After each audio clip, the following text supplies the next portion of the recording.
Salam, bugün sizinlə çox ciddi bir vəziyyəti, anevrizmal subarachnoid qanaxmanı, qısaca ASAK deyirik, onu və onun idarə olunmasını müzakirə edəcəyik. Bəli, salam. Əsaslandığımız mənbə də Amerika Ürək və İnsult Assosiasiyalarının, yəni ən son 2023-cü il təlimatlarıdır. Elədir. Çalışacaq ki, bu həqiqətən həyati təhlükəli vəziyyətin müalicəsindəki əsas məqamları sizin üçün aydınlaşdıraq. Bəli, ASAK bildiyiniz kimi beyin anevrizması partlayanda beyin səthinə qan sızmasıdır.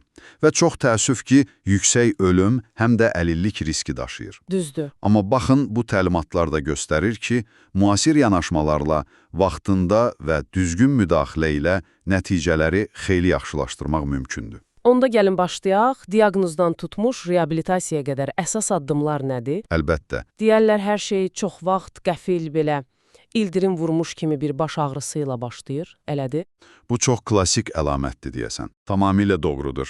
O baş ağrısı həqiqətən bir həyəcan siqnalıdır. Yəni, əgər belə bir şey varsa, dərhal həkimə müraciət etmək lazımdır. Bəs diaqnoz necə qoyulur? Diaqnoz üçün, deməli, qızıl standart təcili başın kompüter tomoqrafiyasıdır. KT yəni. Ha, KT. Bəli. Amma bəzən, məsələn, KT normal çıxa bilər. Xüsusən ilk saatlarda, ilk 6 saatdan sonra bəlkə də. Onda necə? Şübhə hələ də varsa? Əgər şübhə yüksəkdirsə, onda onurğa beyni mayəsinin analizi, yəni lumbal punksiya, LP deyirik, o lazım ola bilər. Orada qan izlərini axtarırıq. Aydındır. Anevrizmanı tapmaq üçün isə artıq damarların özünü görmək lazımdır. Bunun üçün KT angiografiya, qısaca KTA ya da daha dəqiq olan rəqəmsel substraksiyon angiografiya, DSA istifadə olunur.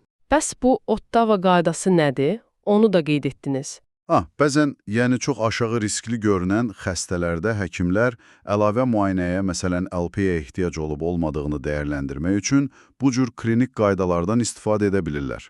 Amma əsas metodlar KT, lazım gələrsə LP və angiografiyadır. Başa düşdüm. Diaqnoz qoyuldu. Sonrakı addım nədir?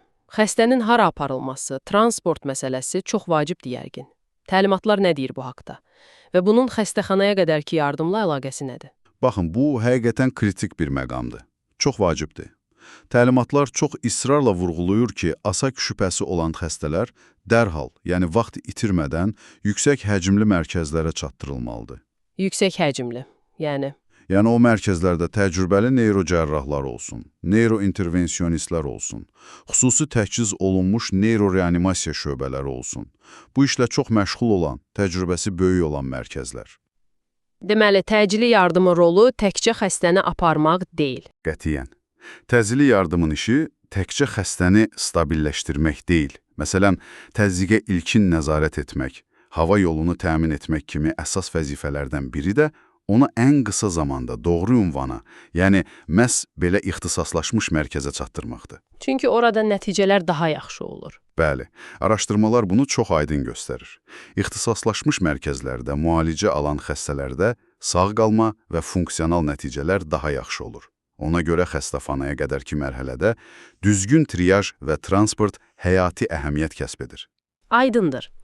Xəstə artıq ixtisaslaşmış mərkəzə çatdırıldı. Orada ilk hədəflər nə olur? Yəni, anevrizmanın özü müalicə edilənə qədər nə edirlər? Ən birinci və ən vacib prioritet təkrar qanaxmanın qarşısını almaqdır. Çünki ilk qanaxmadan sonra anevrizma yenidən partlaya bilər və bu çox vaxt daha da ağır, hətta ölümcül olur. Bunun üçün nə edilir? Uşağı salmaq olmaz. Çox həssas bir balansdır. Bəs qan durulaşdırıcı dərmanlar qəbul edən xəstələr? Əgər xəstə antikoagulyant və ya antipletalet dərmanlar istifadə edirdisə, onların təsiri dərhal təcili şəkildə ləğv edilməlidir. Bunun üçün xüsusi antidotlar və ya qan komponentlər istifadə olunur. Maraqlıdır. Əvvəllər deyəsən antifibrinolitik dərmanlar da istifadə olunurdu qanaxmanı azaltmaq üçün. Düz qeyd etdiniz. Məsələn, traneksamik turşu kimi dərmanlar qısa müddətli istifadə olunurdu. Amma son təlimatlar artıq bunu rutin olaraq tövsiyə etmir. Niyə? Çünki araşdırmalar göstərdi ki, bu dərmanlar təkrar qanaxma riskini bir qədər azaltsa da, Digər tərəfdən tromboembolik ağırlaşmalar, məsələn, işşemiya riskini artıra bilir və ümumi funksional nəticələrə, yəni xəstənin sonrakı həyat keyfiyyətinə müsbət təsir göstərmir. Ona görə indi yanaşma dəyişib. Anladım. Bəs anevrizmanın özünün, yəni o partlamış yerin müalicəsi, hansı üsullar var? Deməli, partlamış anevrizmanı bağlamaq, yəni qan dövranından xaric etmək üçün iki əsas müasir üsul var. Birincisi cərrahi klipsləmədir. Bu açıq əməliyyatdır. Bəli, açıq beyin əməliyyatı ilə anevrizmanın boynuna kiçik bir metal klips qoyulur və qan ora daxil ola bilmir. İkinci üsul isə endovaskulyar spiralizasiyadır. Bu necə olur? Bu zaman damar daxilindən, adətən bud arteriyasından xüsusi kateterlərlə beyin damarlarına gedilir və anevrizmanın içi çox incə platin spirallarla doldurulur. Beləcə anevrizma tromblaşır və qapanır. Hansı üsul daha yaxşıdır, yoxsa fərdi yanaşma tələb edir? Hər iki metodun öz üstünlükləri və çatışmazlıqları var. Seçim anevrizmanın yerindən, ölçüsündən, formasından, xəstənin ümumi vəziyyətindən, yaşından və əlbəttə ki, mərkəzin və həkimlərin hansı üsulda daha təcrübəli olmasından asılıdır. Əsas məsələ odur ki, müalicə təcrübəli əllərdə aparılsın və mümkün qədər tez başlasın. Nə qədər tez? Təlimatlar anevrizmanın ilk 24-72 saat ərzində təmin olunmasını, yəni bağlanmasını tövsiyə edir. Nə qədər tez olsa, təkrar qanaxma riski o qədər azalar. Aydındır. Amma müalicə bununla bitmir yəqin. Ağırlaşmalar ola bilir, məsələn, o çox qorxulu səslənən gecikmiş serebral işemiya, yəni CSI. Bu nədir? Məli, çox doğru. CSI, yəni beyin damarlarının sonradan spazmı, daralması nəticəsində beyin toxmasının qidalanmasının pozulması ən ciddi və ən çox qorxulan ağırlaşmalardan biridir. Adətən qanaxmadan sonraki 4-cü gündən 14-cü günə qədər olan dövrdə ortaya çıxır.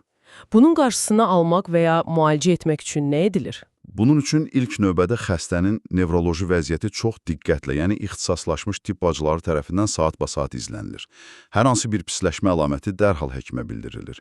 Bundan başqa transkranial Doppler, yəni TCD ilə damar spazmı olub-olmadığı yoxlanılır.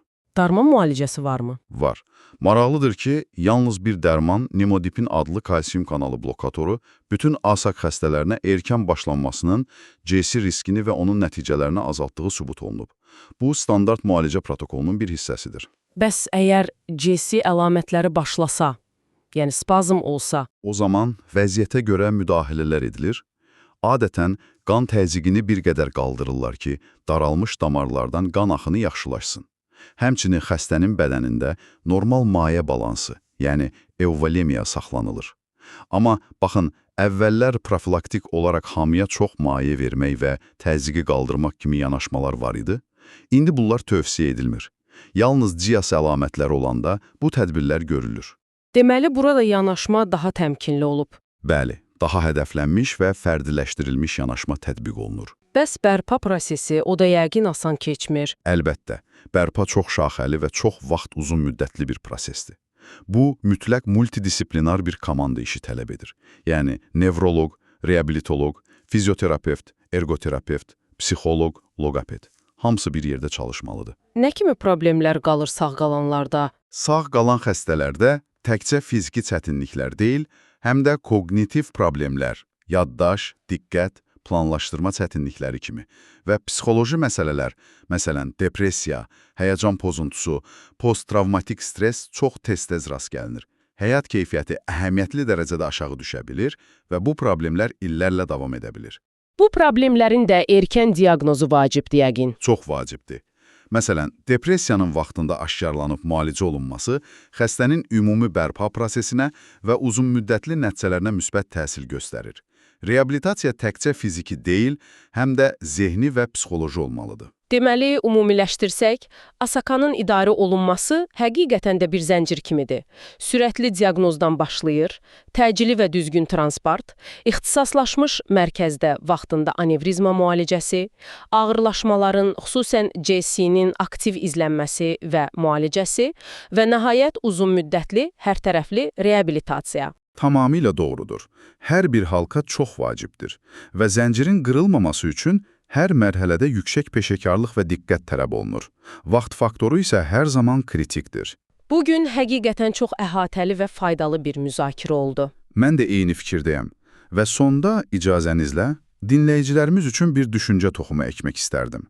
Baxın, bu qədər ağır fəsadlara yol açan bir vəziyyətin, ASAK-ın, siqaret çəkmə, yüksək qan təzyiqi kimi çox yaxşı bilinən və əslində dəyişdirilə bilən risk faktorları var. Bəli, düzdür. Sizcə, gələcəkdə ictimai səhiyyə səviyyəsində fərdi profilaktika tədbirləri ilə, bəlkə də yüksək riskli qruplarda, məsələn, ailəsində 2 və ya daha çox ASAK keçirmiş şəxs olan insanlarda partlamamış anevrizmaların skriningi kimi yanaşmalarla bu faciə və hadisələrin qarşısını almaq üçün daha nələr etmək olar?